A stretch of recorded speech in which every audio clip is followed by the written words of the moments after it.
ওয়ালাইকুম আসসালাম।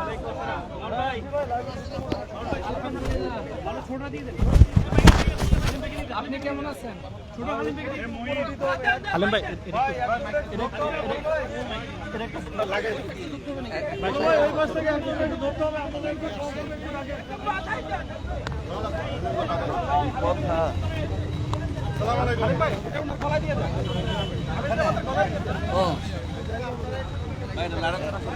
এটা লাগাইতে হবে মনে হয়।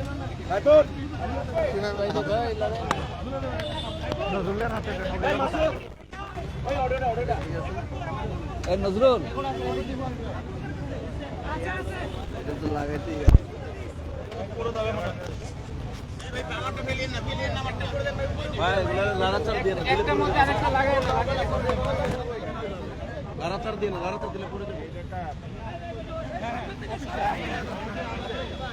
একটু লাগাই দেন অফিসিয়াল এটা দেন আমার কাছে একটু এখানে একটু চিবি দিলেই কি হবে সব দেওয়া আছে আমার কি ডাউন করা আছে ভাইয়া হইলে করে দেন আপা একটু রেকর্ড দিতে বলেন রেকর্ড বলছি তো একটু ব্যাকওয়ার্ড একটা দাঁড়া এবার রাখতে হবে তো ভাই লাড়াতে পড়ে যাবো এগুলা লাড়াতে পড়ে যাবো ভাই বললাম ভাই এগুলা লাড়াতে পড়বে এটা নিচে দেবো মারা নিজেরটা রাখতে গিয়ে ভাই আরেকটা এই যে দুটো পড়ে গেছে ওই দিক থেকে নেন ভাই এটা আরটিভি কই দুটো বলছি এটা হলো আরটিভি কেবলটা ছাড়েন তো এটা একটু ধরেন আপনি ওইটা কার হ্যাঁ আপনিও ধরেন সবাই মিলে ধরেন ওনার হাতে কিছু দেন ধরেন দুই হাত দিয়ে সব তো আর পড়তেছে না পড়ে যাবে হ্যাঁ পড়ে যাচ্ছে একটা বাস এখন তাক যা আছে চলবে আমরা শুরু করছি ভাই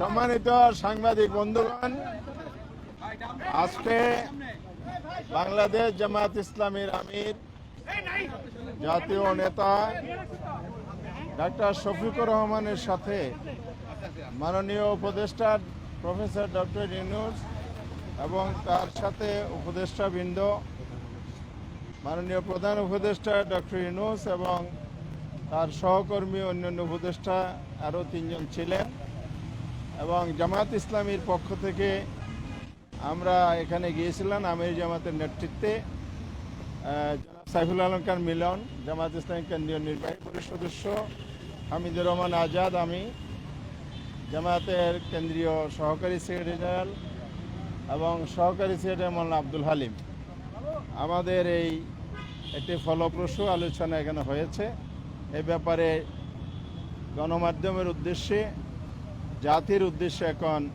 এ ব্যাপারে ব্রিফিং করছেন আমাদের সম্মানিত আমির জামাত ডাক্তার শফিকুর রহমান। আসসালামু আলাইকুম রহমতুল্লাহ।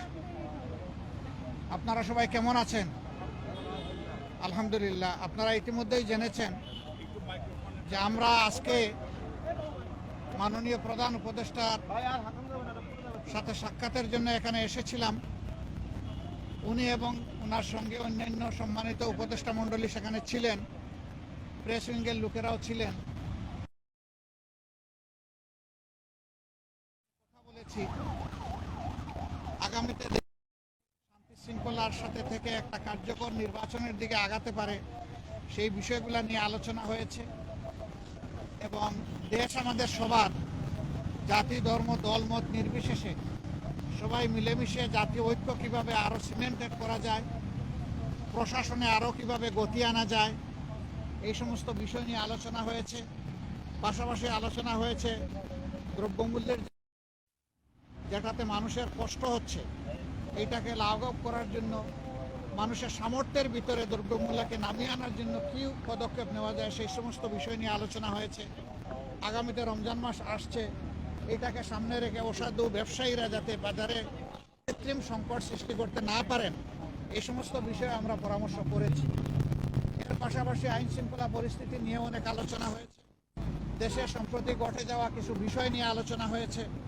এই সকল আলোচনায় আমরা একমত হয়েছি যে দেশবাসীকে সাথে নিয়েই দেশকে সামনের দিকে এগিয়ে নেওয়ার চেষ্টা করতে হবে। স্বার্থবিরোধী কর্মকাণ্ডে যারাই জড়িত থাকবে তাদেরকে অবশ্যই আইনের আওতায় আনতে হবে। আইনের আওতায় এনে দেশকে শান্তি শৃঙ্খলা ফিরিয়ে দিতে হবে এবং এর জন্য প্রয়োজন হচ্ছে সর্বোচ্চ দল মত ধর্ম ভিন্নতা থাকবে, এটা খুব স্বাভাবিক, কিন্তু জাতীয় স্বার্থের জায়গাগুলোতে আমরা যেন সবাই একমত থাকতে পারি, ঐক্যবদ্ধ থাকতে পারি। আপনাদের মাধ্যমে আমরা সেই আহ্বান জানাই এবং আমরা সেখানেও এটা তুলে ধরেছি। তো এই ছিল মোটামুটি আজকের আলোচনার বিষয়বস্তু। আমরা এখন বিদায় নিতে চাই। আপনাদের একান্ত জরুরি কোনো প্রশ্ন থাকলে করবেন, আদারওয়াইজ আমাদেরকে ছুটি দিলে খুশি হব। না না, ওই রকম ডেফিনিট কোনো আজকের প্রেক্ষাপটটা ঠিক ওরকম ছিল না, এই জন্য ওই ধরনের ডেফিনিট কোনো আলোচনা আমরা করি। অ্যাডভোকেট সাইফুলের হত্যার ইয়াদ আছে। জি, আমরা শুধু ইসকন না, আমরা বলেছি জাতীয় স্বার্থের বিরুদ্ধে যারাই যাবে তাদের ব্যাপারে পদক্ষেপ নিতে হবে। মাননীয় আমির গতকাল বিএনপির একটি প্রতিনিধি দল প্রধান উপদেষ্টার সাথে দেখা করে দেশের সাম্প্রতিক পরিস্থিতিতে উদ্বেগ প্রকাশ করেছেন। জামাতের পক্ষ থেকে কি এরকম কোনো উদ্বেগের কথা বলা হয়েছে কিনা? আর দ্বিতীয় কথা হলো যে বিএনপির পক্ষ থেকে সকল দলকে নিয়ে একটা জাতীয় ঐক্যের কথা বলা হয়েছে এবং বিএনপি বলেছে নির্বাচনের একটা রোড ম্যাপ। এই তিনটা কি আপনারা বলেছেন কিনা? না, জাতীয় ঐক্যের কথা তো অবভিয়াসলি এসেছে এবং আমাদের উদ্বেগ নিয়েই তো আমরা আলোচনা এখানে বসছি। সেই উদ্বেগ ওই অর্থে নয় যে হায় হায় দেশ বলে গুল্লায় গেল, বিষয় তা না। বিষয় হচ্ছে আমাদের দেশের শান্তি শৃঙ্খলা কারা ধ্বংস করতে চায় তাদেরকে চিহ্নিত করতে হবে এবং ঐক্যবদ্ধভাবে এটার মোকাবেলা করতে হবে জাতি হিসাবে। যে আর কিছু নির্বাচন নিয়ে আপনাদের না, আমি বলেছি, অলরেডি বলেছি এই ব্যাপারে উত্তর দিয়েছি। একেবারেই একমত, এখানে কোনো দ্বিমত নাই। জাতীয় ঐক্য অবশ্যই থাকতে হবে। নির্বাচন নিয়ে জামাতের বক্তব্যটা কি আসলে? না, আমাদের বক্তব্য তো আমরা পরিষ্কার করেছি যে মিনিমাম সংস্কার যেগুলো দরকার, যেমন আমাদের 41 দফা দাবি আছে সংস্কারের, কিন্তু এই সরকারের জন্য আমরা 41 দফা দেইনি। আপনাদের মাধ্যমে আমরা মাত্র 10 দফা দিয়েছি, জাতির সামনে উপস্থাপন করেছি এবং তাদেরকে আমরা হ্যান্ড ওভার দিয়েছি। আমরা চাই যে এই সংস্কারগুলো দ্রুত করা দরকার। এই সংস্কারগুলো করে যত দ্রুত সম্ভব নির্বাচন দিয়ে দেওয়া উচিত। আল্লাহ হাফেজ। ধন্যবাদ সবাইকে, এখানে আমরা শেষ করতে চাই। অনেক ধন্যবাদ আপনাদের সহযোগিতা।